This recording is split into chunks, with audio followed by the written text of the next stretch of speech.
Your son is gone. He was weak and foolish, like his father. So I destroyed him. Hello and welcome to the Weak and Foolish Movie Podcast. I am your host, Mike Tang, and with me are Joe Bang. Hello there. Albert Liu. Hey, everyone. And Paul Shu. Hey. Every year, I look forward to this particular episode because every cinephile loves making lists. If you use Letterboxd, there's an entire section on the app that is dedicated to fan-created lists. If you use Letterboxd, you probably have made a few lists yourself. And if you don't use Letterboxd, why don't you use it? And just a side plug here, Letterboxd is a social media app for cinephiles where you can log, rate, and review movies, create lists, and most importantly, see what your friends are watching. It's a great community for people who love movies. All of us here on the podcast are on Letterboxd, so please consider checking it out. Now, of all the lists out there really is no list that is more exciting to hear about than another Cinephile's top 10 films of the year. I'm excited to talk to all of you guys about your favorite movies from 2022. And to those who are listening, we hope you will consider checking out the films we talk about today, especially the ones that you may not even heard about. The way we're going to structure this episode is each of us will take turns and start sharing our number 10 film of 2022. Then we will each share our number 9 pick, and then so forth. I'm going to be taking tallies of every film that shows up more than once on our lists. So at the end of the episode, I'm going to compile a Weak and Foolish recommendations list. So please stay tuned for that. Now, let's start with Albert. Okay, let's start with you. What is your number 10 film of 2022? I'm going to start with The Northman. It's the kind of a movie that sort of invokes the feeling I used to get as a kid from reading old tales and myths. And I don't know if it was because I was playing, God of War Ragnarok around the same time that I was watching it. But I suddenly had like a deep connection to how they brought this idea of these Nordic gods playing around the lives of the main characters by just enough, and sort of how like the characters navigated during this golden age of the Vikings, and I just love that sort of remarkable raw imagery that it constantly had as well. So yeah, I mean, it's really just one of those few movies I think captures the feeling of like God, something like a Beowulf or something like that, just very medieval in a way. So I loved it for that. Have you seen Robert Eggers' other movies? I feel like I have, and I can't think of them right now. Did he? The Witch and The Lighthouse. The Lighthouse. No, I started watching The Lighthouse, but I didn't. But I understand that it kind of has a bit of mythology tied into this tale of insanity, right? So yeah. Nice. Yeah, I appreciated The Northman because there was a really big subversion of like a common trope. I'm not going to say what it is, but I thought it was a very nice surprise when watching the movie. So yeah, great pick for number 10. Finally acted as well too. Yes. Yeah, absolutely. All right, Job, you're number 10. All right. I'm excited because I didn't complete a full watch through of everything I intended to watch, but here are my picks anyways. So my number 10 pick for 2022 is The Menu. I enjoyed this film way more than it deserved, I feel like. I love the pretentiousness of the food and how it was presented. I thought that intertwined with the suspense and humor, dark humor and comedy was really fun. It was a standout for me, most certainly. And Anya Taylor-Joy was fantastic in this.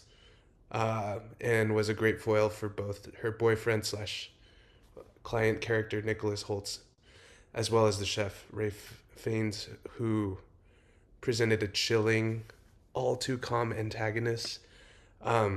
It was just a really great time. I watched it really late. I actually watched it earlier this year. So fortunately, I never heard any spoilers, and for that, I was grateful. Nice. Did you watch it at like a premiere? Because I know that you attend some of those sometimes. Oh no, I watched it really late, so I never. I Oh, watched it oh, on HBO Max. Yeah. oh, okay, So okay. watched it at home. Yeah. I wanted to. I got hungry, but then I wasn't. If you know what I mean. Yeah. By the way, just a side note here, Job actually has COVID, and so and so if he sounds a little off or like if he sounds sick, it's because he's sick with the Rona. But this is his Michael Jordan. He's the Michael Jordan fever game in this one. He's coming in clutch, killer instinct here. Yeah, we're happy just to to have let- you. Yeah, just to let our listeners know, no, we are not sitting in the same room. Yes. Yeah. We're socially distanced. It's gonna be okay. Yeah. All right, Paul, your number 10 film of 2022. Oh, right. Dude, so I actually wrote up all my honorable mentions as well. And I was actually going to ask you if we were going to do those, but I'm glad that we're not, because I think, I mean, I have 9 honorable mentions.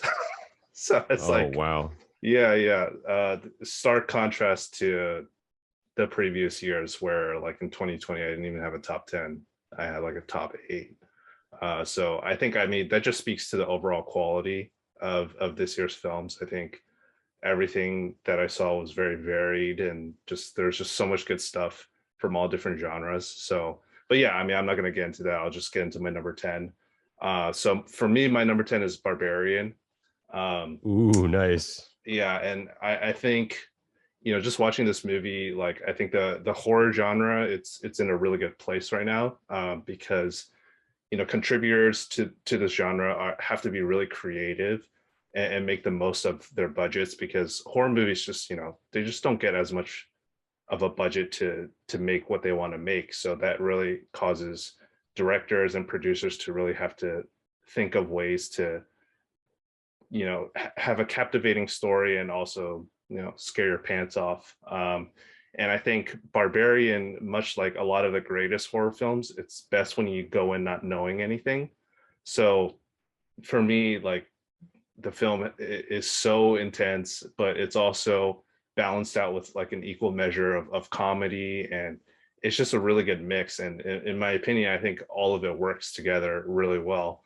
And I just really like Zach Cregger's style of filmography or cinematography, and just the way he constructed just the pacing of like going through the house. And I obviously I don't want to spoil too much about what happens, but there's just so much interesting stuff that happens in the film, and you literally have no idea what to expect. And I think in a world where we watch things, and at least for me, like, it's easy to be cynical. It's like, oh, this is obviously this happens next, or whatever. Like, I genuinely did not know what was going to happen, and I thought it just worked really well. And I'm just excited to see Zach Cregger's new movies, like just being a humble YouTuber, and now he's a big shot horror director. I'm really excited to see what he does next. Yeah, Barbarian was a film that you highly, highly recommended, and I saw it, and I was like blown away just by how surprising and unexpected a lot of the turns in the movie were. Yeah. So yeah, it was a lot of fun, and actually, it was in my top 10 at one point. Oh, okay. Honorable mention then. Yeah, and the reason I did think about like we should do an honorable mentions, but there's 4 of us on this podcast, so just for the Yeah. sake of time, and I'm sure we're gonna have some picks that made it to our list, Yep. but maybe not yours. For sure. All right, my number 10 pick for 2022 is Mama Boy. This is a coming of age drama from Taiwan. The 4 of us saw it together. We drove down to San Diego. Went to the San Diego Asian Film Festival. I'm a big fan of the writer director. His name is Arvin Chen. His films approach very heavy themes with innocence and sweetness, which is, I feel like it's missing in Western cinema. I think Western cinema could easily be characterized as, dark, kind of, in your face, not safe for work, type of, especially if you're talking about like coming of age story. But this film is so far from that. And it could have been easily like a scandalous story, but it isn't. It's very lighthearted. It's extremely charming, and it doesn't shy away from things when the story escalates, and it doesn't shy away from getting serious. So I highly recommend checking it out. It's a lesser known film. It's kind of hard to find, but if you can somehow see it, one way is you get VPN and get watch Disney Plus, Taiwan's Disney Plus. It's on Disney Plus in Taiwan. So yeah, that's my number 10. Nice. Yeah, that was one of my honorable mentions. That was close to Same. making my 10 too. Oh, Yeah. nice. Yeah. That was Yeah. close for me too. I think part of the reason I liked it so much was just because, I mean, of course, it's a great movie. But I think it was also because the four of us got to hang out and see it together, because as much as we do podcasts and stuff, we like never actually like do stuff together in person. So that was pretty awesome. It was very memorable. Yeah, we got to do it again sometime, and then we got a podcast on the movie afterwards. Oh Should be yeah, a dude. little bit more prepared. Yeah. All right, number 9. Let's go with Albert. What is your number 9 pick? It would be Prey. Yes, Yes. Nice. I think we've talked about this in the previous podcast, but how rare is it where you have a movie with solid Native American representation and have a good Predator sequel at the same time? I mean, we've had to endure a lot of terrible sequels from that franchise in recent years, and it was just good to see a story go back to the basics in many ways, and really sort of place it in an interesting time when I guess, for lack of a better term, the West was about to be run and won, right? And Native Americans were at a point where things were going to change drastically for them. But it was really great to see sort of a Predator design that we also haven't seen. And the deaths are always gruesome but fun to watch too. So there's that.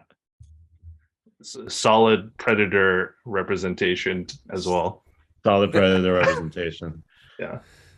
Yeah, Nice. that's a good Yeah, choice. That also was on my list, and then it got pushed down. So it's a part of my honorable mentions. Nice. Yeah, one of those movies that I wished was in theaters for sure. Oh yeah, for sure. For sure, yeah. All right, Job, your number 9 pick. Number 9 for me will be Wakanda Forever. Oh, interesting. In the hellscape that is MCU Phase 4, Wakanda Forever was probably one of the best, alongside maybe Shang-Chi. This movie was a warm Spider-Man? embrace. Oh, I No, knew you that's guys. all right. I was setting you guys up. I was setting you guys up to reference the 3.5-star review rating I gave Spider-Man. That still stands, by the way. Okay, Oh. I'll include Spider-Man into that as one of the better ones. Eternals too. I'm just kidding. Well, actually, I liked it a lot. Yeah. I digress. This movie was just a warm embrace of love for all of us as we mourned the loss of Chadwick Boseman, and in the story T'Challa as well, the original Black Panther. The way it embraces culture, honors the different like people groups that it represented, was just really intentional, really well thought out, well crafted. Ryan Coogler always really good and really understanding about that sort of thing, and just so good at weaving heartfelt story into the spectacle that a Marvel film has to be these days. While some of the action was just very MCU Phase 4, if you guys know what I mean. The story was just so satisfying to me.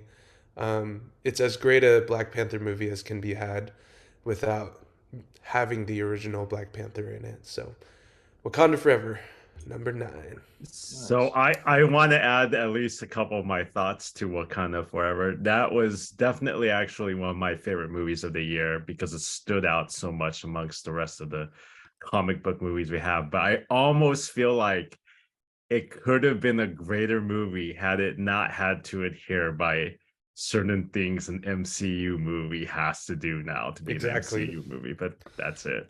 Yeah. I agree. We actually didn't get to podcast on this. That would have been an interesting conversation. But yeah, I agree with you, Albert, completely. Yeah, I think I was not as high on this movie as you guys. It would have been an interesting conversation. We're actually scheduled to talk about this, but my daughter had to come out, so we yeah, plans were Ugh. scrapped for that one. No Dang excuse, it. Mike. Dang it, the gift of life. All right, Paul, you're number 9. All right. My number 9 is RRR. Oh, nice. Ooh. Yeah, so I haven't seen many Indian films in my life, and honestly, they've always been kind of intimidating to me because I always see like clips of them on YouTube or something, and it's just like a guy like, you know, like using a motorcycle as like a club or something, or you know, something ridiculous, right? And it's just like, oh, like this is such like eye rolling, like completely out of my wheelhouse type of genre.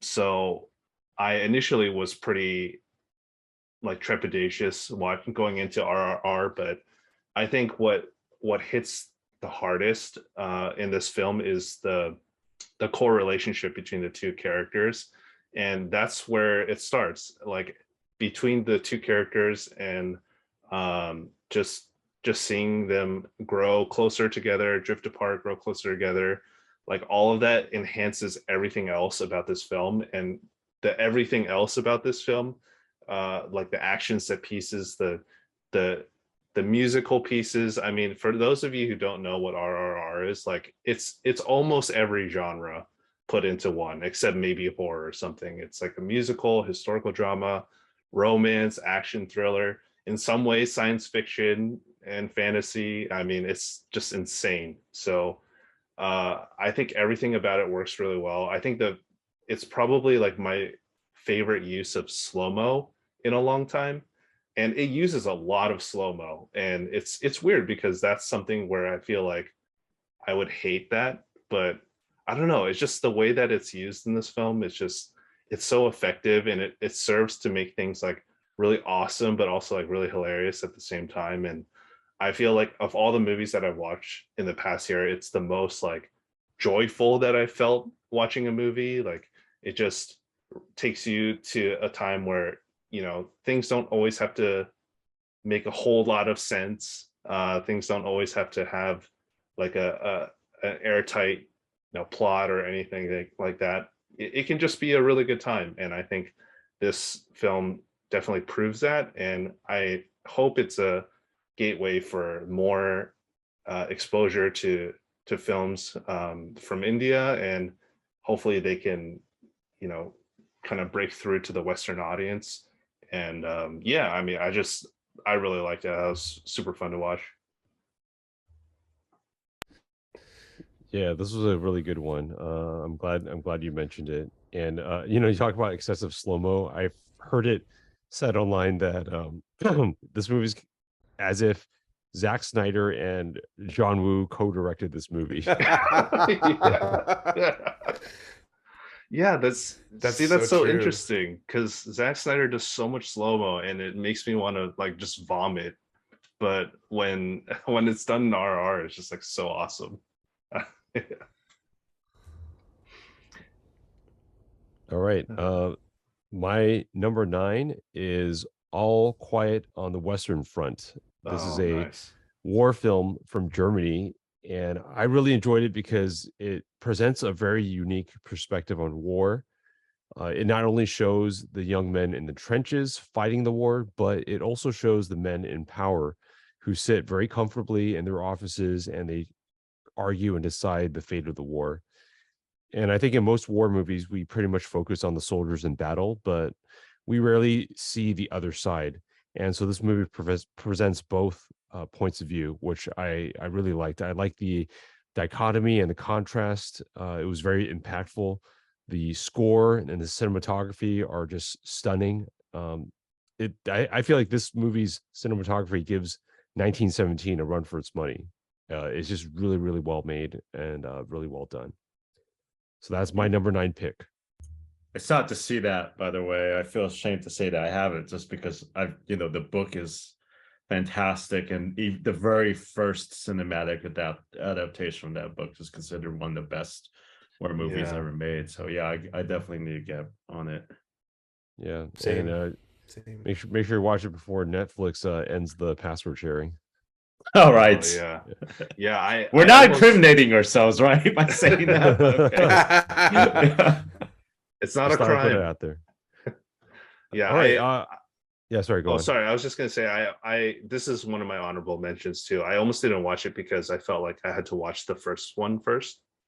But I'm glad that I just bit the bullet and just ended up watching it because I totally agree with what you're saying. It's really good. So I'm surprised. We are 8 movies in. We've all each shared 2 of our picks, and we have 0 overlap so far. And if we've all said like a new Good. movie or that's not mentioned, yeah. So I'm really enjoying this. This is awesome.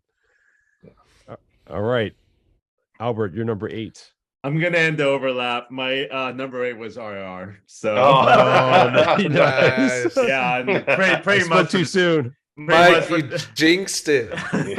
for the same reasons why Paul had already stated. I mean, it's 3 hours of insane action, brotherhood, extreme interpretation of historical facts. It's got evil British people, and it's got amazing dance sequences. I don't really know what else you can ask of a movie to be very entertained. So I also feel like, the great thing about a movie like RRR is, I know we had some big movies last year as well, but I felt like this year was really returned back to this idea of going to the movie theater and watching a movie and getting something that's a true spectacle. And it was definitely one of those movies that defined that. So, yep. Man, Definitely. That was I a wish I movie, saw this. Yeah, I wish I saw this in theaters. I Yep. watched it on Netflix. I think probably like most people, and Yeah. this would have been fun to watch with an Indian audience. I've seen clips on YouTube of them reacting to things, and I thought Spider-Man: No Way Home being in the theater for that movie was insane. This takes it up even like further. Oh, dang. That's awesome. All right, Job, you're number 8. All right, number 8 is The Unbearable Weight of Massive Talent. Oh, wow. Interesting. I'm not the most well-versed Nicolas Cageite out there, but there's enough in the cultural zeitgeist around him for me to catch most of the jokes and to really appreciate just the comedy that comes with the self-referential nature of this movie about Nicolas Cage, starring Nicolas Cage, that features Nicolas Cage as part of a spy crime thriller situation that's also a buddy cop dramedy featuring Pedro Pascal as the adoring fanboy. It's just Thirst wonderful. Trap. Thirst Trap. Oh, it's so good. And I mean, he is daddy, right? And then I came away I came away really liking this film. It had some heartfelt moments that were surprising to me. I thought it would just be all just jokes and Nicolas Cage comedy stuff, but it was good. I really enjoyed it. Even though I didn't catch all the references, I got enough out of it to make it a top 10 film for me. Nice. Did it make you want to watch Paddington? Oh, yes. I mean, to rewatch Paddington, one of the great movies of our time, right? Yeah, Paddington and Paddington 2. for sure. both. Yeah. And speaking of which, Paddington is on Netflix, so get that viewing in before the end of March. Oh, it's going away at the Before this one?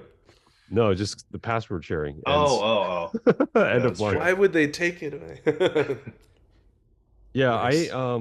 I really loved Nicolas Cage's early films, specifically Face Off and The Rock and Con Air.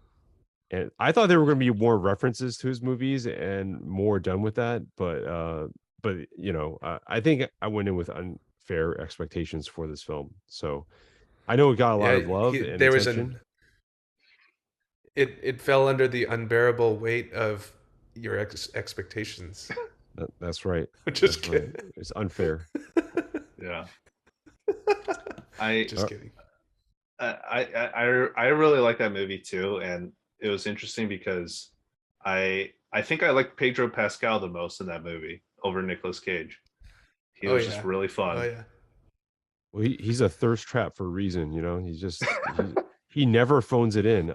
He's in a movie like Never. Wonder Woman 1984, and I knew you were gonna. yeah, he's like, I was so impressed by his acting at the end of the movie where he's under the beam of light. He's just giving it his all. I'm like, this guy knows, he's got to know this movie sucks, but but he is just acting his heart out. I'm like, I have mad respect for this guy. That's crazy Let's because go. I don't remember anything about that movie other than Kristen Wiig as a cheetah. I'll look up the clip and send it to you guys. Okay. Yeah. All Yes. right, Paul, you're number 8. All right. My number 8 is The Batman. I remember when this film was first announced, that Robert Pattinson would star as Batman and Matt Reeves would direct, and I just knew in my heart of hearts it was going to be good, because at this point I was already on the Robert Pattinson hype train because of his work on Good Time and The Lighthouse, and I was excited for him to provide a much needed reprieve from Ben Affleck's Batman. I think this is easily like the most faithful looking Batman film to the comics, and like when you talk about vibes, like the vibes of this film are just perfect. It literally looks like the comic book pages are you know, coming out of springing to life, and it was just a really exciting watch, and I love that it was a slow burn and more of a like a detective film as opposed to just him punching a lot of dudes. And yeah, I think the DC Comics extended universe excels the most when it's not trying to play catch up to the MCU. And as a result, I think I enjoy, you know, the best that DC has to offer over Marvel movies, even though I think Marvel movies in general have a much higher quality because DC is just, I mean, speaking of Wonder Woman, I mean, it's just got the highs and the lows, you know. But yeah, I mean, I think the Batman is just it was a lot of fun to watch, and I'm excited to see, you know, first of all, I'm just excited that they're not trying to loop it into their cinematic universe and just keeping it, you know, its own thing. I think that's a really good decision by James Gunn. And yeah, I'm really excited to see, you know, hopefully 2 more movies out of these guys, but we'll see. Yeah, speaking of looping in with other DC properties, I legitimately thought that Joaquin Phoenix would show up at the end. Yeah. But that's just how Marvel's kind of you know, it's kind of trained us to think that way. Yeah, he like opens the door and then Joaquin Phoenix is in the bathroom. He's swaying around by himself. Yeah. All right, my number 8 film is Everything Everywhere All at Once. This is maximalist filmmaking. I feel like the title could not be any more accurate. It's a genre mashup. I mean, Paul, you mentioned RRR is like every genre. Everything Everywhere All at Once is pretty much the same. You know, it mashes in sci-fi, action, family drama, romance, comedy, existentialism, philosophy. It's just got everything. And the sci-fi concept itself is so good, and they just have so much fun with it. It's very reminiscent, I feel like, of The Matrix. And I feel like everyone involved in this movie, from people behind the camera and in front of the camera, they all deserve the recognition and accolades they've been garnering. Like, it's legitimately well earned. This is not some kind of diversity or like affirmative action type award situation. Like, this is like legitimately like hard earned, and they deserve it. Yeah, totally agree. All right, let's go on to our number 7 picks. Going back to you, Albert. What is your number 7? So my number 7 is Turning Red. You guys know I have a huge bias for animated movies, and I felt like between the 2 Pixar movies that we got this year, one Pixar movie played it too safe, and another Pixar movie just decided just to be wild and be literally the sort of output of its creator Domi Shi, who is sort of a rising star right now in the animation world. And I thought it was very, very nice to see an animated movie that was very colorful, sort of poked fun at the current boy band craze that's going on, and was unashamedly referential towards its anime influences. Usually a lot of, I feel like, Western animated movies kind of try to hide the fact that anime was an influence, but I kind of liked how it wasn't the case it wasn't this movie's case. I really appreciated the mother-daughter story, the sort of use of language, and when I was watching it with my wife, she said, "Wow, I feel like I really, really get this movie." And sometimes that's why putting folks from different backgrounds in directors' chairs or in charge of sort of storytelling groups, the ones who tend to sort of say what goes and what doesn't, matters a lot. You're going to get more stories that different people can relate to. So yeah. Nice. I almost forgot that movie came out. It was pretty early. Yeah. Yeah, I call that. I refer to that movie as a biographical story of my wife's life.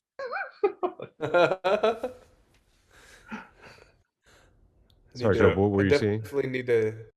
I was gonna say it. I would love to check it out, but did it go straight to Disney Plus, or did it have a theatrical release?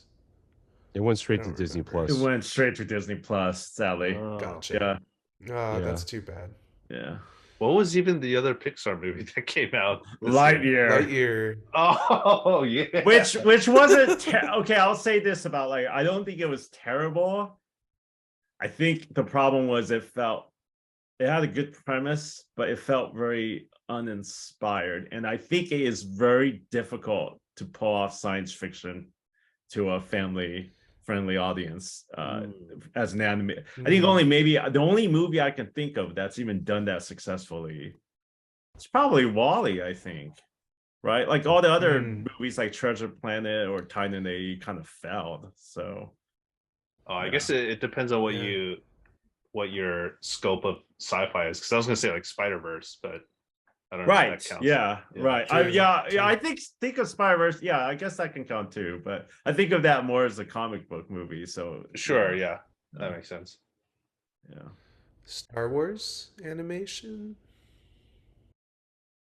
Oh yeah. Yeah, but I mean, fantasy. That's fantasy. I was thinking more like full-length feature movies.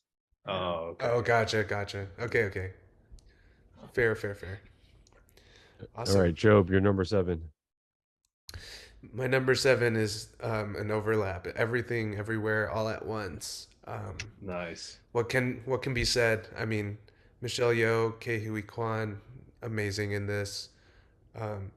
Love that it was probably the best piece of media about multiverses in a year full of multiversal stories. We're in the multiversal era, my friends. And I thought this was the freshest and wildest and most inventive kind of movie about that concept.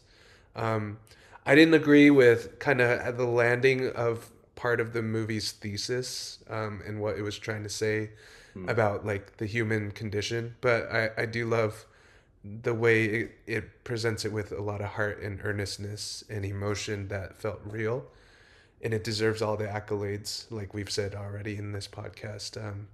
Even if it's not the highest for me, it deserves all the love it's getting. So, mad props. Nice. Yeah, I remember when we recorded our episode about this movie. I think that was, I think we kind of had that shared issue with, I think the Mhm. philosophical direction that it took, and maybe it just didn't jive with us. But it resonated with a lot of people out there. So and mad props Yeah, to the film absolutely. to for touching such a huge audience. For All sure. right, Paul, you're number 7. All right, my number 7 is Everything Everywhere All at Oh, Once. nice. Whoa! Yeah.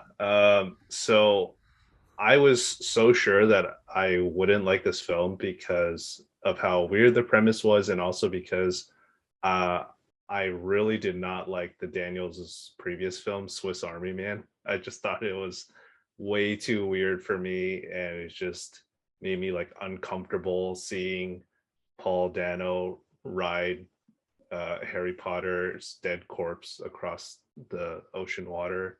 He's like farting and stuff. I was like, dude, even for me, this is too weird. But uh, as the self-proclaimed Skip Bayless of our podcast, I love it when I'm proven wrong. Like I think it's just so fun for me to just completely 180 on something and just have just my expectations shattered because yeah, I think this film was really creative. And I mean, as flashy and as cool and innovative as it looked, I mean, it's a pretty low budget film. So um, I think like what Mike said, they were able to just like Maximus filmmaking, like doing so much, making the most of like every single dollar that went into this movie. And I love seeing Kiwi Kwan return. I mean, just a resurgent performance. And I think I just love that adorable high pitched voice of his.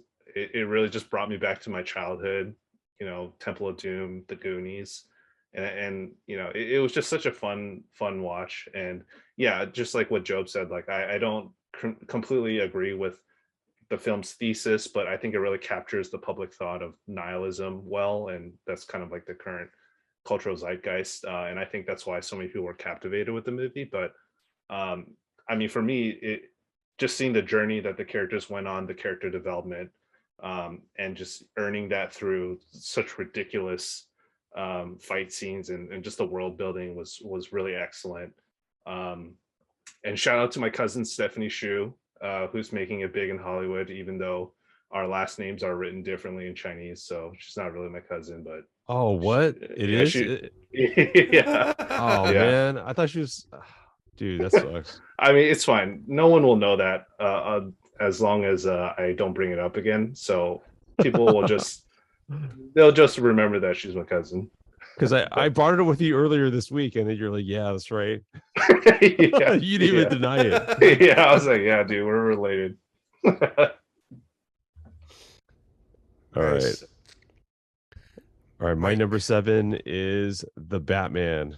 And like you said, Paul, stylistically, this is every Batman fan's dream. Gotham City's worn out, streets and That's buildings look grimy and damp. Everything's covered in shadows, and just the brooding score from Michael Giacchino gives the entire film, oh my gosh, this just detective noir like texture. This is, I feel like, a comic book form of Batman, fully realized, and it's brought to life magically by Matt Reeves, the director, and Greg Fraser, the DP. And on the note of Greg Fraser, I think it is a crime that this guy was not nominated for Best Cinematography at the Oscars.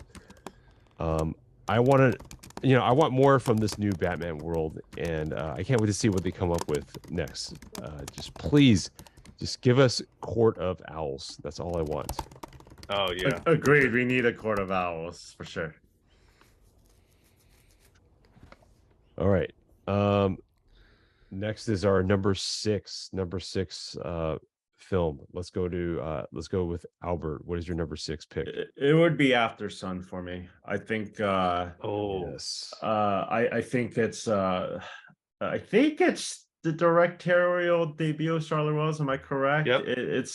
Yeah. When I found out, I was like extremely impressed by how first time director can craft such a sort of beautiful, tender, and also simultaneously sad story about a girl in the 90s, and her father, who's clearly suffering from depression. And I think one of its portrayals of sort of suffering from depression is probably some of the most raw and real portrayals of sort of exhibiting symptoms in that state that I feel like I've seen in the movie. Sort of that sense of self-loathing and shame, and how it becomes like a black hole that kind of affects people who love you even after decades. And I think there's also something about the movie taking place at the time it does that also sort of brought me back to a particular time of my life too, and how people were. But other than that, just brilliantly directed, and I definitely kept thinking about it after I saw it, and I'd probably like to see it again. yeah, that's I'm glad you brought that up because I don't think we got a chance to talk about it. I mean, obviously, without going into spoilers, did you kind of understand like the ending immediately? Like, did you know like what exactly was happening, or did you have to like think about like, oh shoot, that's what happened? I know when they don't explicitly say what happened, you have a good guess as to what happened, Yeah. right? But I think just love, I don't need this part's a spoiler, that the daughter had for I forgot what her name was, it was Sophie, had for her father, and how it kind of exhibits itself differently, with foresight and hindsight, was probably the one thing that affected me the most. Nice. Right on. All right, Job, your number 6 film. My number 6 was The Batman. Yes. Yeah, it's a movie that got all the hype this year. A little lower on the list, it seems like, for a lot of us. I thought it'd be higher for some of you guys. What more can be said? It was great. Love the atmosphere, the noir feeling of it all. I did think Robert Pattinson did an amazing job. I thought I did get some Edward Cullen vibes from his version of Bruce Wayne, though. But that's just kind of how it was written. Although 3 hours was a little much for me for this movie. But aside from that, really well done. Really, really well done. That's right. I forgot it was pretty much 3 hours. Yeah, it was 2 hours 53 officially. Dang. But it felt like 3.5 at times. Yeah. I think it's not higher on our list because it doesn't, aside from the style of the film, it doesn't do enough that's like new. It kind of yeah, like it is a detective noir, it is a crime, mystery type film, but I think the revelations in the film are not new, and I think it kind of lacks that surprising punch at the end. If you've seen any Batman movie before this, like you kind of like when the surprise comes, you're kind of like, oh well, of course, right? Like, Yeah. like if you know anything Yeah. about Gotham City, like of course, Yeah. yeah. So That's right. it doesn't. I think that's kind of like, even though there's so much working for the film, I think it just kind of lacks that one essential element that I think it would be a lot higher on our list if it had something more special to Yeah. offer. Well said. Mhm. Well said. All right, Paul, you're number 6. All right.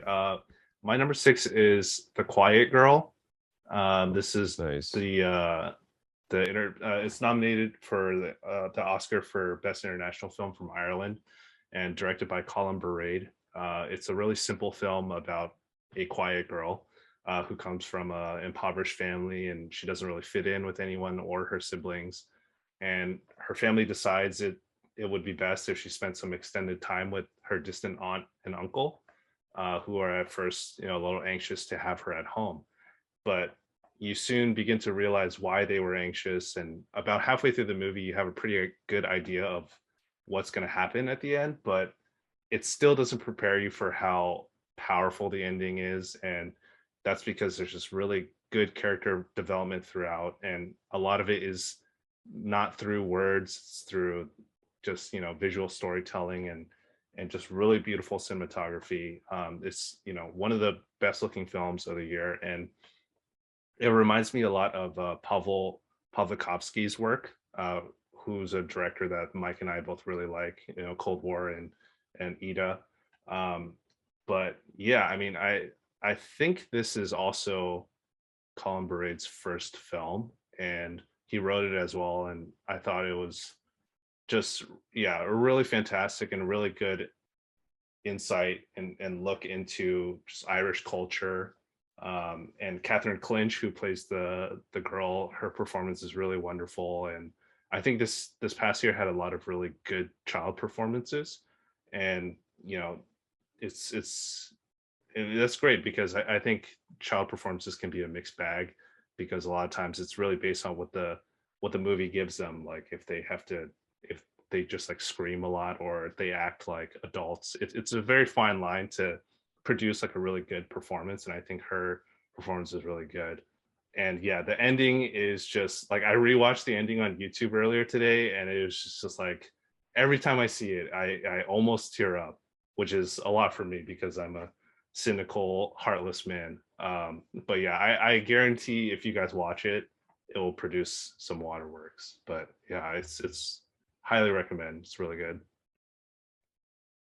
Yeah, this is a film that I did not get to see, but it was on my watch list. And Paul, you had urged me to see it, but yeah, I couldn't make it in time, and I was so scared that I would love it so much that it would just blow up my list. And so, I mean, and this is not a movie like Elvis, right? Elvis was a movie that was on my watch list, but I was dreading it. I was like, so I didn't get to Elvis either. But I don't at this point. I don't think I'm gonna watch it. Maybe just for Austin Butler, but I have no interest in that film. But The Quiet Girl is something that I would love to get to, sometime after this. Yeah, you can watch it and then add an addendum to this podcast about how it's your number one film. All right, my number 6 film is RRR, this movie from India. Nice. And yeah, it's 3-hour epic historical action bromance, romance, political nationalist propaganda thriller from India. It's just captured the global cinephile zeitgeist. And I've in the West, we think Fast and the Furious is over the top, but man, Indian films make Fast and Furious seem like prestige, as like a serious prestige drama. RRR is it's so much fun. I laughed, I cheered, I blasted Natu Natu. That song, Natu Natu, I've listened to it at least 5 times a day for the past month and a half, 2 months. My 2 boys, they request Natu Natu every time we're in the car together. Like, they just want to listen to it. It brings them comfort. And I really wish this film was nominated for Best International Film and Best Picture, because of its worldwide reach and because of what it accomplished. Like, it was a huge monumental moment for Indian cinema, and especially for Tollywood, which hasn't had the respect that Bollywood had. And if you don't know, in India, it's not just Bollywood. Bollywood is just the Hindu cinema. There's Tollywood, which is Telugu cinema, another language in India. So there's like about a dozen different different film industries in India. So this is really huge because it's a non-Hindi film. It's in Telugu. So highly recommend RRR. It was so much fun. And if the 3-hour time running time, kind of turns you off, well, just break it up. There's actually a specific moment in the movie where I think it's an okay time to stop and then resume the following day. It's about the halfway point in the movie. I agree with James Cameron, though. We've grown weak. We have to.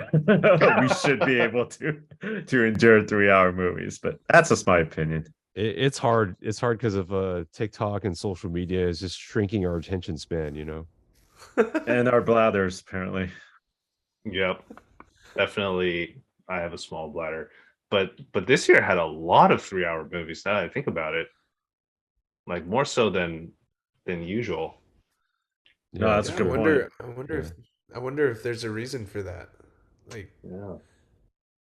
given how maybe it was production time has been so precious with COVID and everything that they want to fit as much as what they shot into a film. Yeah, it's possible. Or the editors are just like, I don't know what to leave out, so we're just gonna have to include all of it. Like, this isn't editing, it's actually a montage. It's like they saw Nice. the Snyder cut. What happened with the Snyder cut? They're like, oh my gosh, how do we avoid that ever happening again? All right, let's just put everything in the movie. Yeah. I All think most of us are really excited to see Natu Natu performed at the Oscars. Yes. Yeah, that's going to be Yes. one of the main highlights for sure. Like my Yeah. only reason for watching it, right? Because I really don't care about everything else. So, Yeah. yeah. It's I going to be just- insane. I mean, they said that there's these famous dancers who are going to be dancing in it, but like, dude, the actors from the movie need to show up. Like, if they show up, I'm gonna lose my mind. Yeah. And they rip their shirts off. Yeah, yeah, exactly. Oh, They better. yes. Reveal those And buff yeah, bodies. I think that was one of the disappointing things about the movie is that they were only shirtless once, and so each of them. And I'm like, come on, you worked out that hard. You could bear it a little That's bit more. true. Yeah. That's true. All right, here we go, boys. It's our top 5 films of 2022. Woo! Let's start with Albert. What is your number 5 film? It would be The Outfit, which I feel like not enough people watch. Ooh. It's a movie with Mark Rylance. He plays a English tailor, and I forgot what city. Was it Chicago or something like that, where he makes suits for for everybody, including mobsters. And one day that all comes back at him in some way. And I think what I most enjoyed about the movie is it was just, it had sort of I don't want to say it was like 12 Angry Men, but I kind of missed the kind of filmmaking where everything takes place on one set and all you have is the dialogue and the acting to carry it. And I felt like Mark Rylance and the rest of the cast carried it very well through the movie's twists and turns. But I do kind of encourage more people to watch it because I don't think it hit me until I saw it, that it hadn't really been seen that much. But I thought it was a terrific movie. A very rare kind of movie nowadays. Nice.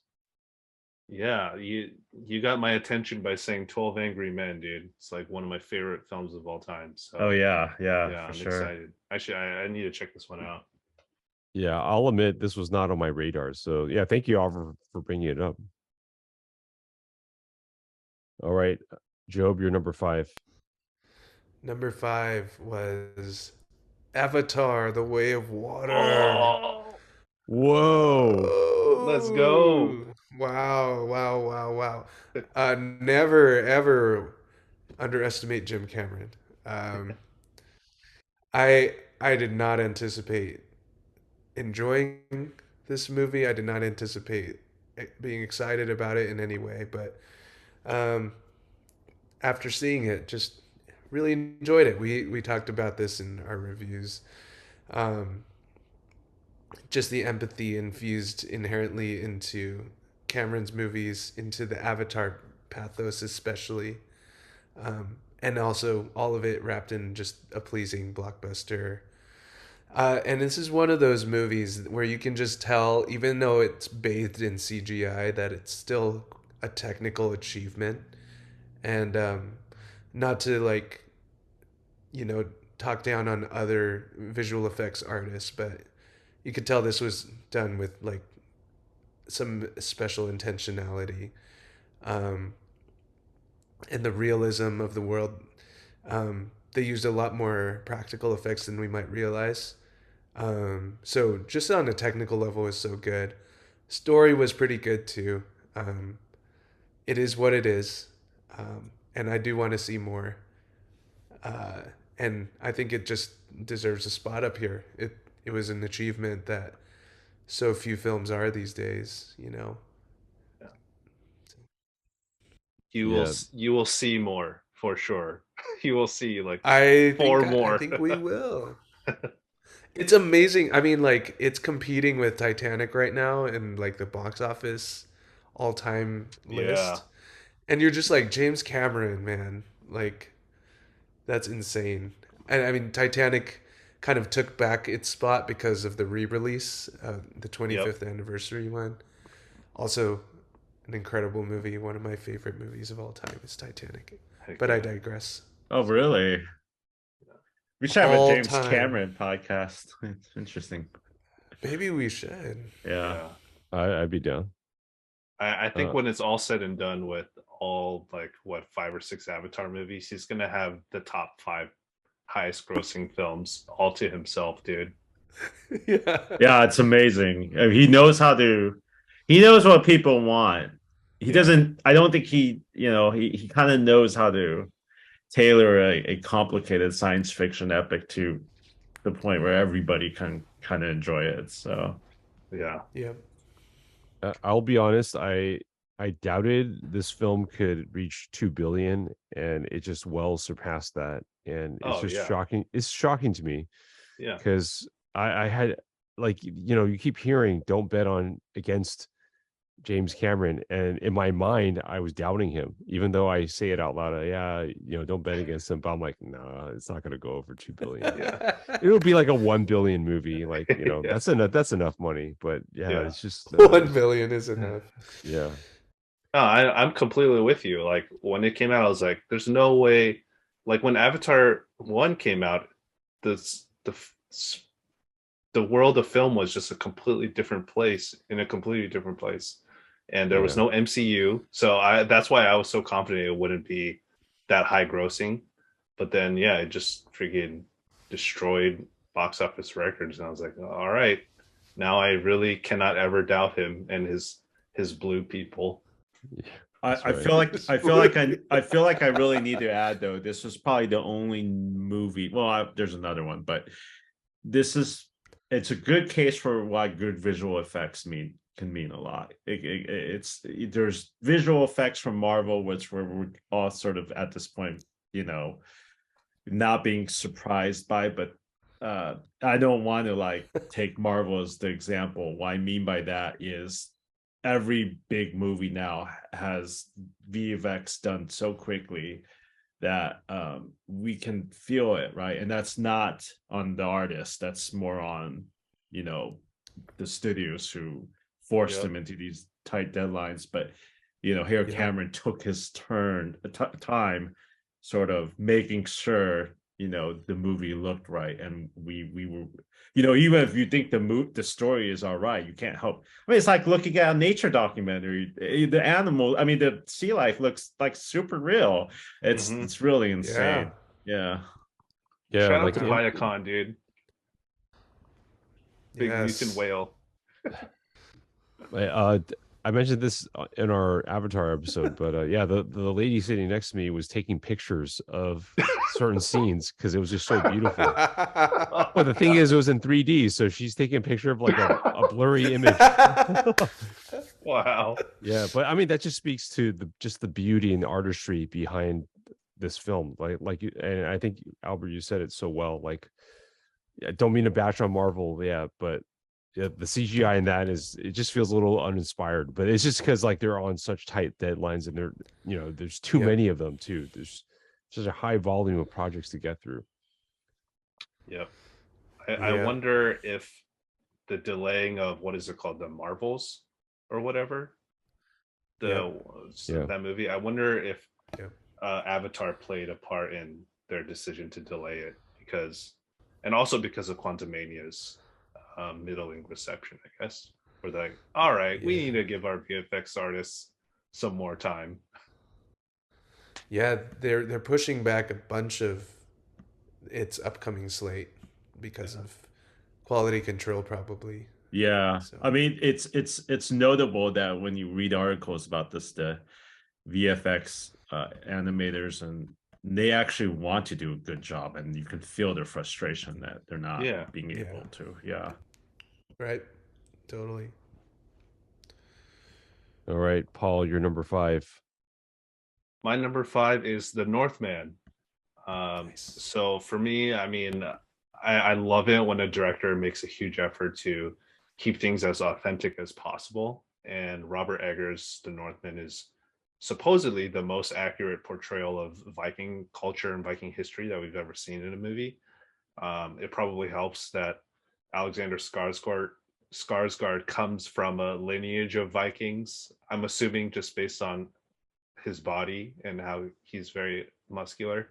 Uh, but I just love, I mean, this is my favorite performance by him. And I think this movie just as a whole works so well. And it wasn't until I was kind of putting my list together that I realized I watched this film 3 times in the past year, which is something that I definitely did not expect. But it's just one of those films that transports you into its world, and it makes you want to stay there and see more of it, even though what happens in the movie is like a lot of horrific and like brutal murders. And it just doesn't seem like a pleasant place to live, but it's just you're so entranced by what's happening on the screen. And I just felt like it opened my eyes to a culture that of course, I'm not very familiar with. But I feel like Eggers, his style of mixing the mythical, the mysterious, the fantastical with reality and grounding it in its historical accuracy, it just works really well. And there's some just really beautiful sequences, and just again, just to bring up the word, vibes. Like I feel like this this film has really good vibes. It's very atmospheric, and it was really entertaining. Even, but I think that a lot of people were maybe put off by it because of it was marketed kind of weird, like they thought it was like an action revenge story, but there honestly isn't that much action in it. But I think it's paced really well for me, where I didn't really care. I just wanted to see what happens to the characters, and when the action does come, it's awesome. So Nice. Nice, man. I definitely need to check this out. This is an overlap that I wasn't expecting. So yeah, awesome. Nice. All right, my number 5 is The Banshees of Inisherin, and this is Nice. a charming dramedy about a tiny village in a fictional Irish island called Inisherin. There's so many acting highlights in this movie: Barry Keoghan, Brendan Gleeson, Kerry Condon. To me, my favorite was Colin Farrell, who is so hilarious as the village idiot. He plays this character with such sincerity and innocence, and it's definitely one of my favorite performances of the year. I laughed all throughout this movie. Yeah, it was just such a great delight. Highly recommended.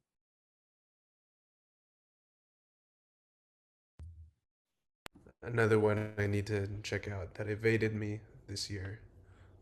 Is it still on HBO Max? I think it should be. Yep. Last time I Yeah, checked it the is. list. Yeah. It's on Nice. my list. So Nice. thanks, Mike.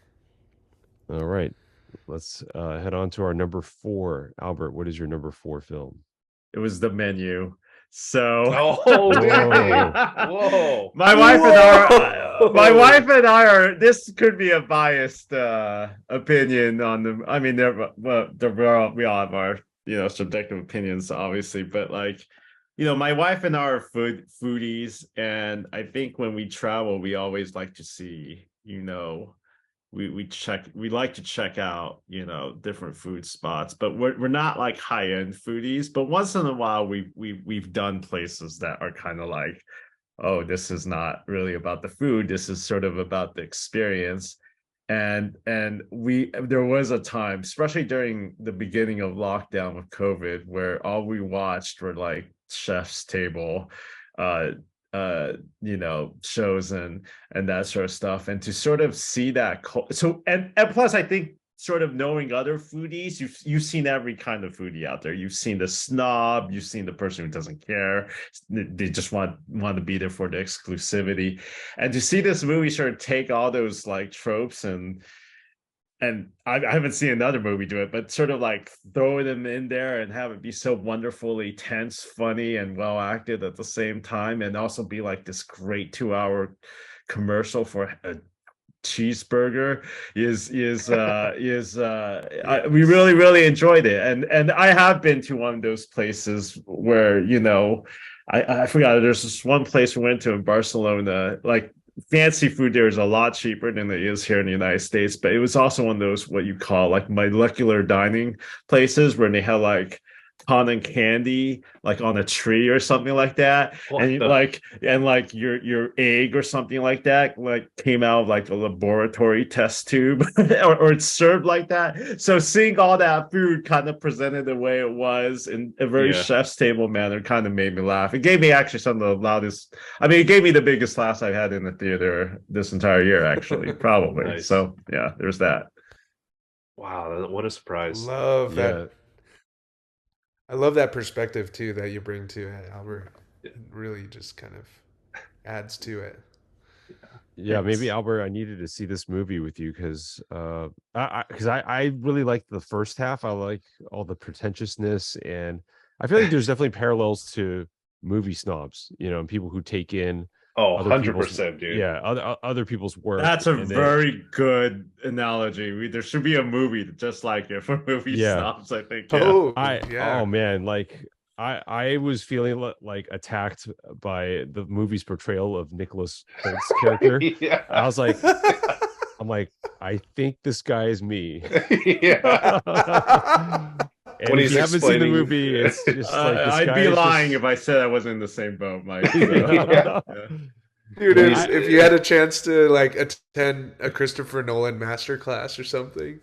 Oh yeah, and it just berates you. Sorry. Anyways, I kind of wish the commentary in the film or the message was a little bit more focused and pointed at the end, because I felt like it was about several different things, or maybe I'm not reading it correctly, but I think that maybe for me that's where the movie kind of faltered for me. But I did enjoy it though. I did have a good time. Yeah. I enjoyed it too. It wasn't on my honorable mentions, but there were parts of it where I felt like it was very cathartic, because as someone whose first job ever in high school was in retail, I felt like it was such a cathartic experience to see these chefs like destroy these pretentious and rich people with like their stupid requests and stuff. And I was like, oh, this feels so good. And yeah, definitely one of the best looking cheeseburgers in a movie. I went to In-N-Out afterwards, no joke. Oh yeah. All right, Job, you're number 4. Number 4 is RRR. And I feel like we talked a lot about it already. Wow. I thought this would be higher actually for you. It almost was. It was creeping up there, but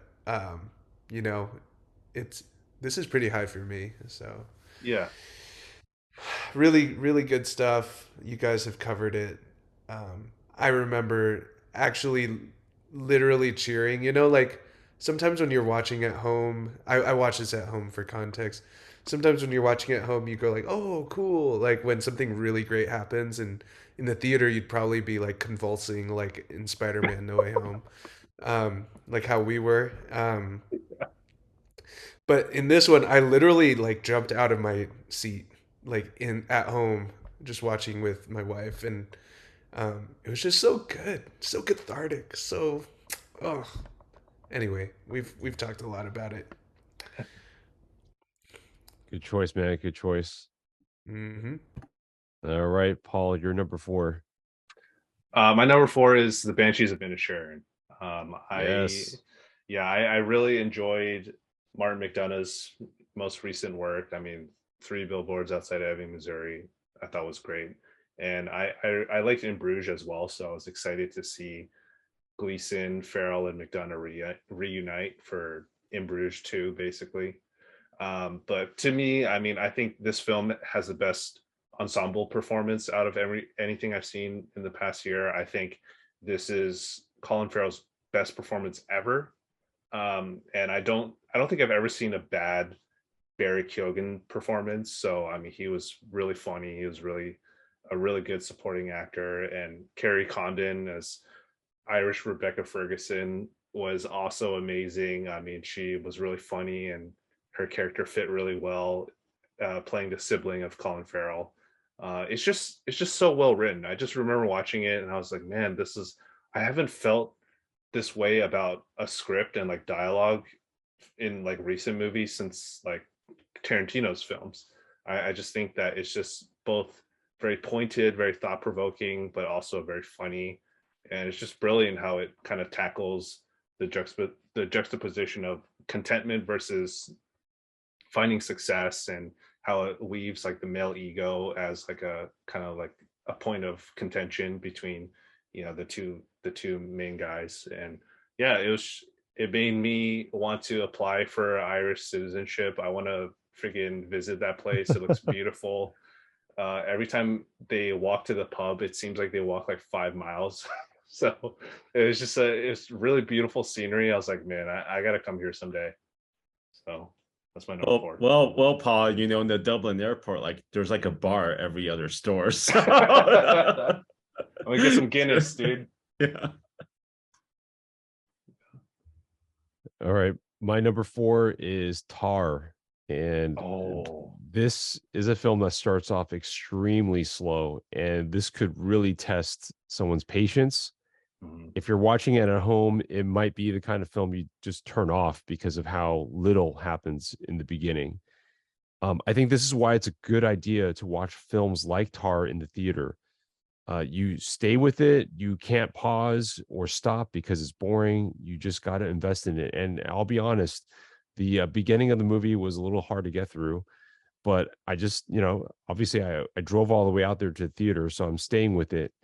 And I think the benefit of seeing Tar in one sitting is that you really start seeing the progression of this character, Lydia Tar, and her downfall and how things slowly begin to come together, and you kind of see what's happening to her life. It's a great character study that requires patience, but it's extremely rewarding. Cate Blanchett, she carries the movie with one of the best performances of her career. Nice. Yeah, this was just outside of my top 10.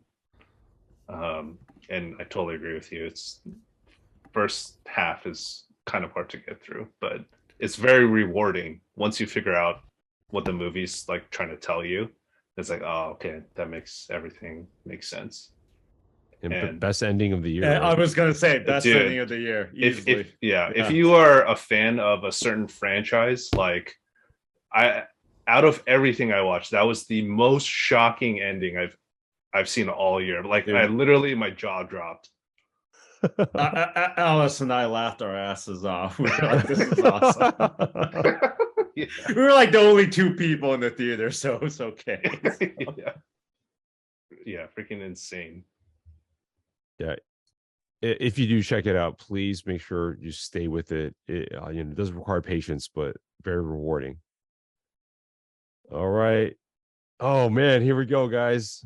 Top three of the year. Let's go. All right, let's go, Albert. Number 3.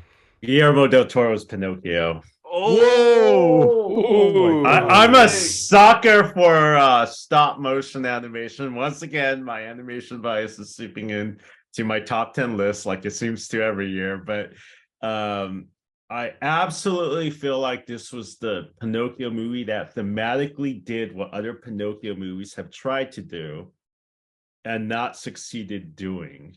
And what I mean by that is, other than Del Toro's sort of penchant of sort of, liking to revisit, themes that revolve around fascism, there's an element of sort of faith and immortality and mortality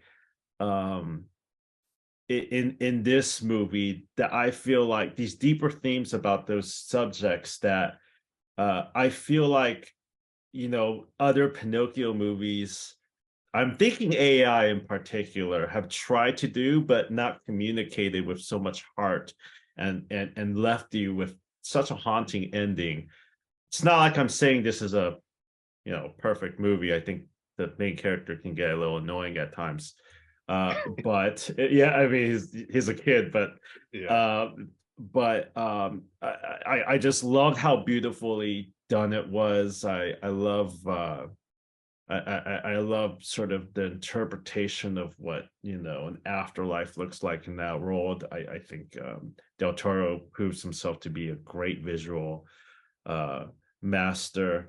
And like I said, I always appreciate a really good stop motion animated movie. I just think they're so rare, and I think what I love about is you can feel the love in the figures that they animate with, because it's a tedious process that only people who would really animation is already tedious no matter what animation is, but the fact that people would just move a little bit, take a picture on the old camera. I actually visited the exhibit at MoMA in New York. They were just using Canon Mark 5D Mark III's old cameras. Take a picture, move it a little. Oh, I really? mean, yeah, it's just ridiculous. So that's why these things take years. But yeah, absolutely one of my favorite movies of the year. Man, your love for the movie makes me wish I liked it more, because I just found Pinocchio to be too annoying. No, he is annoying though. That I totally agree with you. Hey man, animation is cinema. You don't have to worry about your biases coming in. I think Oh yeah, it's important to I love that acknowledge he that. loves it. Yeah. Yeah, and it's super good. we need different flavors, different tastes on this podcast. So I'm glad you bring that to this Mhm. group. Yeah. It's amazing. Awesome. Yeah. Thank you. I feel like stop motion animation is like you really have to love it, because it seems like one of the most, like, from a financial perspective, I think stop motion films generally don't make a lot of money. So, and it's the hardest one to do. So it just Yeah. seems like the value proposition is like not worth it. But Yeah. I'm so glad that people are still doing it, because if I have to, for at the least, Pinocchio is one of the best stop motion movies I've ever seen. I do have to add something. I don't know whether my love for this movie may have also been influenced by how terrible the Disney adaptation of I just couldn't watch that for more than 20 minutes. I was like, what is this bringing to the story that the animated version didn't do already? So anyways. Okay, so what was so bad about the Disney Plus version? It wasn't bad. It was just felt very uninspired. Like it was just they were making it just to make a live action version of it, like so many of these Disney live action movies. Is it just exactly the same beat for beat, shot for shot? It kind of is remake of the original. Okay. There's no visual difference. It just felt, it wasn't bad. You can watch it, but it also feels very uninspired, and it comes off as almost a little boring, and that's shocking to me because it was a Robert Zemeckis movie, and I love everything he does. So yeah, and Tom Hanks doing accents, it's just not good. I was watching The Terminal. You gotta end this. Yeah. Wait, who does Tom Hanks play? Geppetto. Oh, Geppetto. Jeez. All right, Job, you're number 3. Number 3, Glass Onion. What? Oh, of course. Of course, my man. I mean, it's like Albert and Animation Johnson. And Job and Ryan Johnson. Me and Ruin Johnson, right? Like here to ruin our lists. Okay, my man. Just a side note, we have this Oscars ballot bet. And for best adapted screenplay, we all cast our vote, our guesses on who's going to win best adapted screenplay in all the other categories for the Oscars. And all of us said we've been talking, except for Job. Job just like so shameless. He just like, no, Glass Onion. Yeah, voting with your heart, man. Let's go, dude. Yeah, I gotta. These are my, Matt my Pross, man, personal Matt Pross. picks. Yeah. Yeah, he's my man. You know. All right. Um, Tell us your all thoughts on right, all Glass right, all Onion. right. Yeah, I thought it was another whodunit, just done so cleverly. Um, I laughed out loud so many times. I thought it was really fun. It was a notch beneath Knives Out, which was the Benoit Blanc film before Yeah. this one, but it was still super fun. The preachiness in this one of the meta narrative got to be too much for me by the end, but it never veered too far off course. It was also super weird seeing it as kind of this hyper modern movie featuring COVID-19 masks. I felt like secondhand trauma almost like watching that. But they managed to weave humor around it, of course, because Ryan Johnson's a master at comedy and cleverness. And so, um, all in all, it was one of my favorite movies of the year. Nice. Best adapted screenplay. Let's go. Let's go, Come dude. on. I wanted to win. Hey, what this happens if it because- happens? Yeah. Yeah, I think Joe should get 2 points if it does win, because there's no way it's gonna win. He should just win the entire thing. Yeah. I'll take the whole pod if this happens. Oh man. Hey, Okay, Knives question. Out got robbed last time. Question for you: Have you been watching Poker Face? I haven't. I don't have Peacock, so. Okay. But I need to. Who I has need Peacock? Oh, there you go, man. to. What? No, I mean not many people do have Peacock though. To Yeah, be fair. yeah. So Yeah. I'm just waiting to have a chance to like watch all of them. Okay. You know how it goes. So. Yeah. But yeah, have you guys been watching it? I've actually been watching it with Hannah. Nice. So it's on. The last episode comes out next Thursday. And How is it? I really like it. I think it's a Mm. great show. Watching it, and I mean, Glass Onion was on my honorable mentions, and yeah, I'm definitely becoming more and more a fan of Rue and Johnson because he just he is to whodunits as Soderbergh is to heists. I think it's just a match made in heaven, and I hope he just spends the rest of his life doing it and not Star Wars movies. Yes. Sorry. oh, I'm not gonna get Join- there, but Let's not go there. Let's not go there. But 2 hours. join the later. Ryan Johnson cult. Join the Ryan Johnson cult. What if he does So- what if he does a like a mystery film in Star Wars? That would be pretty. I'm down for that. oh, that would be Let's really go. For that. dude. I would Yeah. watch that. Yeah. I don't know anything about Star Wars, but I would watch it. Like watch Baby Yoda get murdered or something. Oh, hey man. Well, don't he say definitely that. would be ruined Johnson say that, for man. life. Yeah, he did that. Yeah. Who killed Yeah. Baby Nah. Yoda? Not my Luke Skywalker, guys. Not my Luke Skywalker. Anyway, I'm All right. sorry. Go ahead. Paul, you're number 3.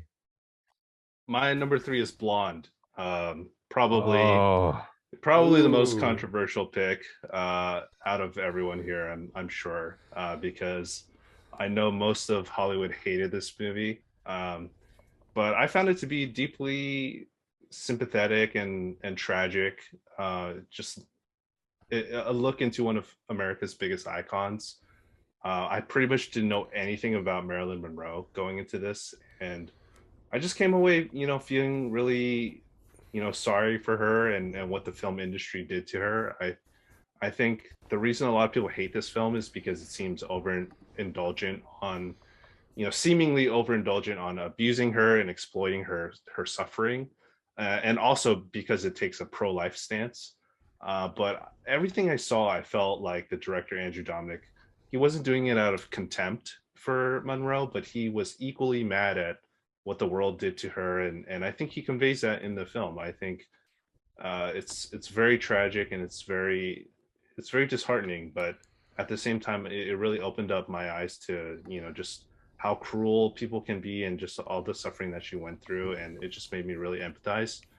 And I actually thought that Ana de Armas as Marilyn Monroe was actually probably the most distracting part of the film because her accent slips in like every other sentence. So she doesn't sound like Monroe, but she certainly does look like her. There are sequences where I actually thought that they just used stock footage of Monroe, but it was actually her, and it was very like that was crazy. But I think her performance is still very admirable because she captures that the tortured starlet kind of person really well, and I think um, uh, a film critic that I listen to a lot, Mark Kermode, he basically said that it's better to view this movie in the lens of not a biopic because it's based off of a book, and the book is classified as not like fiction, it's not nonfiction.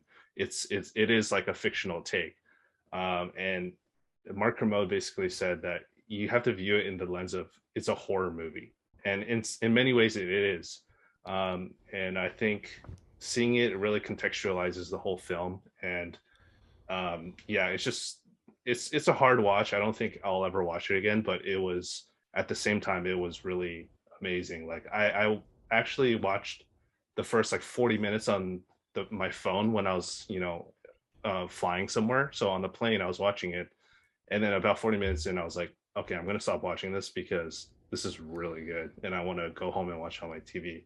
I think of all the movies that I watched this year, it has the best cinematography, and it's just like the whole time it was just so stunning to look at, and I think the cinematography also serves to show like the dichotomous nature of the glitz and glamour of Hollywood, but behind closed doors it's a totally different beast. But yeah, I mean, I don't know how much I can recommend this, but I think it's worth a watch for anyone who appreciates, you know, cinema. So yeah, definitely probably the most controversial pick, but I really liked it. Yeah, Paul, you showed me the opening like 10 minutes, and just from the 10 minutes, I knew I was going to love this film just based on just how beautiful the cinematography was. Yeah. Unfortunately, I didn't get past the 10 minutes. I should have gone back to watch and finish the film, but this is one of the ones where at the moment you said, I'm like, dang it, I didn't get to it. And so I'm pretty sure this would, like The Quiet Girl, this would blow up my list also. Yeah. I'm fairly certain I would probably agree with you on that one. Yeah. Nice. All right, my number 3 film is Close. This is a film Oh. from Belgium. I just want to say this: movies are a visual medium, right? But so many movies that we watch often fall back on telling the audience how characters are feeling through dialogue and exposition, right? It's faster, it's easier, it's it's easier method of revealing a character's inner life. But in reality, people are complicated. They often don't express these complicated emotions in the ways that are depicted on screen. And I feel like Close is a film uh, about close friendship, about two boys that's called into question by their new friends as they enter middle school. I feel like this film feels real to life. This is an excellent example of minimalist filmmaking, kind of like Tar. Not a lot happens. There are long scenes that play out with very little dialogue. The camera just lingers on the characters, and we just sit and watch, and we have time to process and think about what's happening and what they're showing us through the characters' actions, not so much the things that they say out loud. And this is a film about what the characters are not saying. It's a film that shows us gestures and glances and the space between characters, and then it kind of leaves it to us to figure things out. So I really love this film. I love the filmmaking. I love the style. And it's just, as a parent watching this film about kids growing up, it's just heartbreaking to watch. It's a, so I highly recommend it. Yeah, this was I watched this just this past weekend, And I wish I liked it as much as you, Mike. I mean, we kind of talked about it already, where I had more issues with the second half, but I agree, it's a very emotional film, and especially probably, I don't have kids, but I imagine that, being a parent, it's all that much more affecting for you. But yeah, I like I've been listening to the soundtrack all week. I really like it. Yeah, it's funny because I love the film, but I didn't I didn't remember the music, and Oh, and you did. So yeah.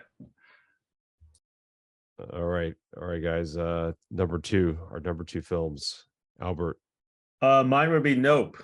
So Whoa. yeah, I think when I came out Nope, I felt like I just watched the greatest film thesis from a very good film student ever. It's probably the best ever made. But I think I liked how it took this sort of on the surface simple alien invasion story and kind of turned it into this how would I best describe it, but sort of this story about all these different themes, right? Like exploitation, people controlling nature, and I think probably the one thing that really struck out to me was the power of the image. And we get seduced by the power of the image all the time in all its various forms. I mean, all four of us do, actually, right? Otherwise we wouldn't be in this podcast. And how we almost sort of can't sort of look away from particular images that, moments that we encounter, or things we can't explain, or events that are traumatic, even if they're bad for us. And I also really just love the way it looked. I love the soundtrack. I do feel like Jordan Peele is probably the most interesting filmmaker to me right now. I wouldn't say I definitely think he's past that stage where you can consider him an upcoming filmmaker, even though he has, 3 films under his belt. And I like how he tries to juggle a lot of different themes in each of his movies, some less successfully. I think Us was probably, an example for me of that. But with, I think, Get Out and Nope, 2 out of 3 ain't bad. Man, what a surprise. I didn't know you liked it that much. I That's really crazy. liked it. Yeah. Yeah, I mean, we talked Awesome. about it on this podcast too. I'm like, oh, okay. Yeah, you're holding back, man. I was. But I also think the more I thought about it, the more I liked it too. And then I watched it. I bought it and then watched it again too. So Okay. yeah, You didn't mention the Akira shot.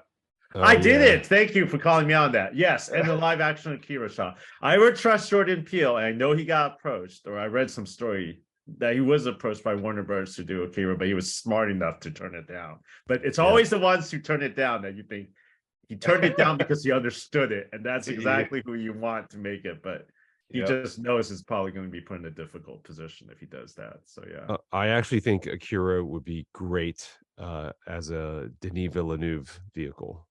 I think. I would agree with that. It wouldn't be like one movie though. Sure. Yeah, it has to be a part 1 and part 2. Yeah, I already feel like the anime movie itself, for me, it's a landmark movie, but compared to the manga it's based on, it's like a short summary or something. I really enjoyed Nope too. So it was actually on my list at one point as well. So definitely an honorable mention for me. All right, Job, you're number 2. My number 2 is Fablemans. Whoa, freak, dude! I had a feeling it would be up there. I don't know why. Oh, yeah. As much as I love Rian Johnson, Steven Spielberg is my original bae. So Fablemans, it's a great autobiography. It was naturally beautifully shot, like all Spielberg movies are. I think there's like a narrative around Spielberg that he makes like sugary, saccharine summer blockbusters with too much heart. But really, so much of his work is biographical. I saw a thread by someone on Twitter who was just pointing it out, and it kind of explained why I love Spielberg movies so much. And I think so much of his movies carry like the weight of his life and what he went through, and are vehicles for him to kind of process like the stuff he went through. And Fableman shows us like his story in a way. And yeah, through his surrogate Sammy Fableman, and through his eyes. And I think this is one of the films of his in recent times that is like that just really does not pull any punches, and really like shows us what he is feeling. And I think it's one of his strongest works in years, one of the purest movies he's made in years, and one of the great films of about filmmaking in our time. So I really, really love this movie, guys. I know a couple of you don't, but Yeah, we needed. Yeah. I actually really like the movie too. I didn't like it enough for it to be in the top 10, but I would say there are moments in there where you know a filmmaker is being extremely sincere about his life story, because if you've been through maybe certain events that are similar, you feel it too. Yeah. And yeah, I definitely felt with certain points of this movie. We needed you guys to back up John on our podcast because yeah, Mike and I were totally Yeah, not feeling that movie. We were scratching our heads after this one. Yeah. Yeah, but it's cool. Like, I mean, I know we know most cinephiles, this movie jibed with them. So Mhm. yeah, we're Yeah. definitely in the minority on it. Yeah, I mean, I really wanted to like it, but then when Michelle Williams started doing her interpretive dance, I was like, all right, I'm out, dude. I don't think I can understand this movie.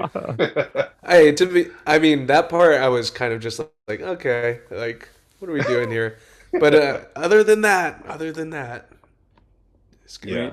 If you see interviews with his parents, they got amazingly close to how his actual parents were. Oh, Like okay. really Yeah. close. Yeah. Absolutely. If the movie was about like how he did all those clever tricks to film his earlier works, that would have been like a 10 out of 10 for me. Like those parts were the best part of the movie for me. So All right, Paul, you're number 2. all right. So for my number 2, I had to think long and hard about whether or not this should be number 1. It's essentially like 1 and 1A, but for me, number 2 is After Sun. I Nice. mean, this just aside from my number 1, this film fulfills like a completely different emotional response on the spectrum, and this like the ending of this film literally left me shaking after the credits rolled. I think it's the best A24 film ever. Frankie Corio, one of the best child performances ever. Should have been Ellie. Yeah, should have been Ellie, man. Just kidding. Although, just kidding. I mean, shout out to Belle Ramsey because she is Bella actually Ramsey's good. amazing. I'm just I'm just But she being does, facetious. yeah. Frankie Corio does look a lot like Ellie for sure. And I haven't done a lot of research on this, but I think Charlotte Wells' directorial debut. I mean, for me, I think it has to be probably the number 2 best directorial debut ever, behind Sidney Lumet's 12 Angry Men. I think, like what you were saying, Mike, about movies and their storytelling as like it's a visual medium, and I think there's so much subtext in this film, and a lot of it is, through the silence and not what's explicitly being said. This film, similar to Tar, it is quite slow. Like the first half, I would say maybe the first 2/3 are pretty slow, but when I watched it, I was completely in love with it because it's just about a daughter having a nice vacation with her dad, and just the emotions that it pulls from, because it does take place from the 90s, and we are all like, all of us grew up in the 90s. And it's just something about it, like spending time with your parents, and even it's the vacation that they take, it's not a remarkable vacation.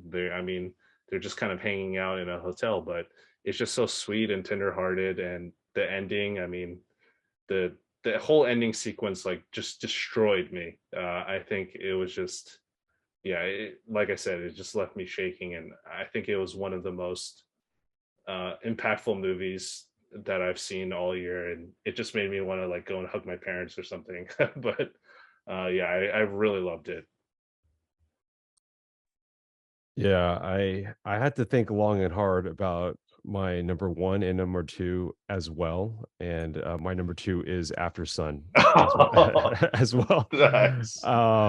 Yeah, and I think my number 4, 3, 2, and 4, 3, and 2, they're kind of like a trifecta of like very minimalist filmmaking, and this is sorry, I'm seeing you guys text in the chat, and we'll get to that. Sorry. All right, I got to focus on After Sun. Yeah. Yeah, it's just Charlotte Wells is. I'm stunned that this is her first film. I thought this was the film of an established auteur, and I think it's a travesty that she wasn't nominated for Best Director, even though this is her first film. It's like that good of a debut film that she should have been recognized. Best Writer as well, Best Original Screenplay. It's it really gets you paying attention to what the characters are doing in each frame, how they react and respond to each other. This is a film that I think has to be seen more than once, because upon first viewing, there are scenes that play out and you don't really think too much about it. But after knowing what this film is and where it goes, you start seeing patterns that build up to a fuller picture of who these characters are. And Paul, you already mentioned them, but Paul Mescal and Frankie Corio, they give incredibly nuanced performances. And I'm glad that Paul Mescal got nominated for Best Actor. It's a huge surprise, but yeah, very well deserved. Yeah. And it's a very powerful film that will devastate you, especially if you have kids. Shout out to Paul Mescal. I forgot his name earlier, but I think he recently did a red carpet conversation at the BAFTAs in Irish, and it's a dying language, so it's good that he's sort of using his celebrity to highlight as well. And yeah, it's to everybody who has said anything about everything about After Sun, it's great. One thing I wanted to add that I forgot to add was I think there is something to be said about how we understand our parents differently when we approach their age, right? And I'm not a parent, but I do sort of think about where I am right now in my life, and probably where they were at that point. And I think the movie does a great job of capturing that sentiment. Yeah, I dubbed the After Sun, The Quiet Girl, and Banshees of Inisherin. I call it the Celtic Depression trilogy, because nice. I think After Sun. I blame the English. So. Yeah. So I think After Sun is Scottish, right? And then Banshees of Inisherin and Quiet Girl are Irish. So if we have any Irish or Scottish viewers out there, let me know if that's an appropriate title to give it. But I loved each and every one of those, and they broke my heart in different ways. All right. We've disclosed our entire list. It's now time for our favorite top number one film of 2022. And there's just one movie that none of us have talked about up until this point. And I'm gonna take a guess, okay? And I'll start with like the story, okay? A couple of years ago, there was a student sitting in my class in the front row. This is like in 2019 or 2020, so before the pandemic, and he was wearing a Top Gun shirt. And then I was like, "Oh, hey, the new one's coming out, right?" And he's like, "What are you talking about?" I'm like, I point to a shirt. I'm like, "Dude, the new Top Gun movie's coming out." I was like, "I have no idea what this is." And what? this is that was it was a franchise, it was a movie from the 1980s, right? And I don't think this new generation knows what it is, but that all changed in 2022, baby, because Top Gun Hell Maverick, man. Yeah. Oh, Yeah. what a movie. All right, let's Yeah. all take turns freaking showering love on this movie. You gotta give them its flowers. Let's go. All right, Albert, why is this your number one movie? I mean, heck, I watched it like 5 times in the theaters. I was trying to think. I was trying to think about the last time a movie made me feel like I had to do that, and I had to bring my parents, my mom, I mean, to watch it, and then and just start telling everyone, you gotta see this movie if you haven't seen it. And it's such a, I'm not the biggest fan of Tom Cruise, the person, but Tom Cruise, the actor, the producer, is phenomenal. You can't deny his impact on the world of cinema, because you feel the 150% effort he puts into everything he does. I mean, he puts his life on the line. Who does that? And with Top Gun, he gave us a story that, in a divided world, everybody could rally around, no matter, where you were from and what your political persuasion was. We all got a great summer blockbuster that wasn't just big. It had heart. It had not one scene was wasted. All the characters had their roles to play, and most of all, I think it was a movie of class. And what I mean by that, I mean to say a blockbuster of class, is it doesn't have to use CGI unless it feels like it has no other option. I miss that about big movies nowadays, where we go as practical as hard as we can until we can't.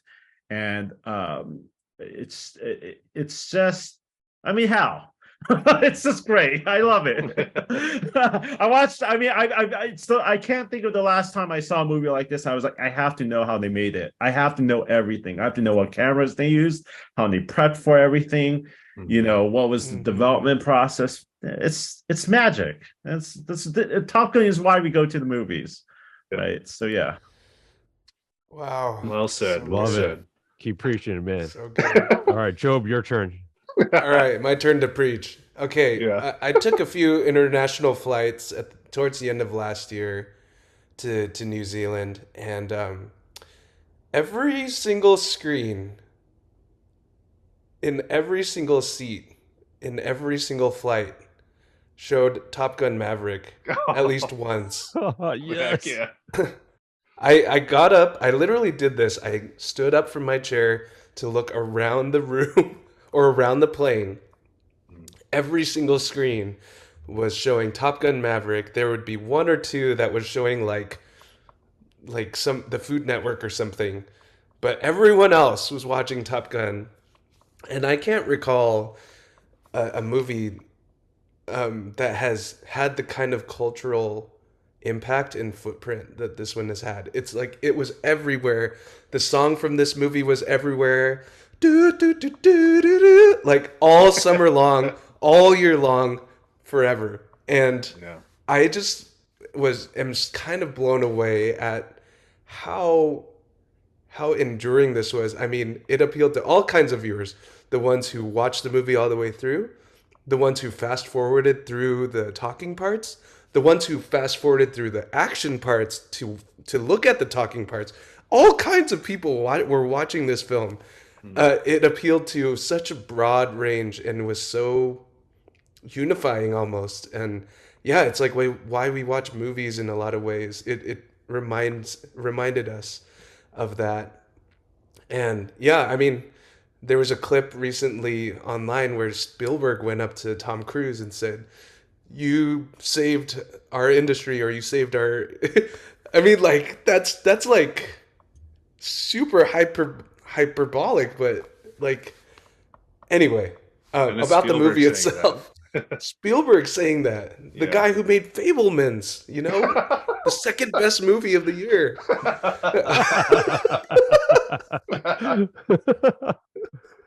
I mean, all right. it was one of the most fun experiences I've had in my life in the theaters. In Chris McQuarrie and Tom Cruise parlance, this is mission. This movie was mission in every single way. The thrills, the tactile nature of it all. Only thing that was missing was it just was not as sweaty as the original, which Oh, is a true. huge shame. True. It docked like 0.001 points for that. It inspired me to shave my facial hair down to the stash and wear Oh, sunglasses yeah. all the time.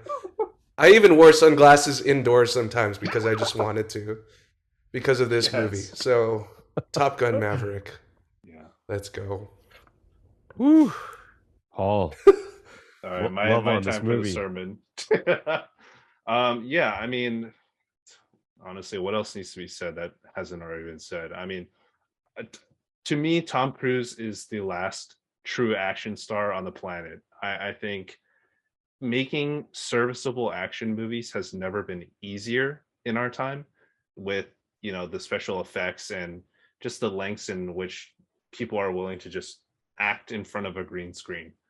And box office grosses, I think, prove that point as well. Like, I think you really have to go out of your way to take a risk on films like the kinds that Tom Cruise makes, and the risks that he takes.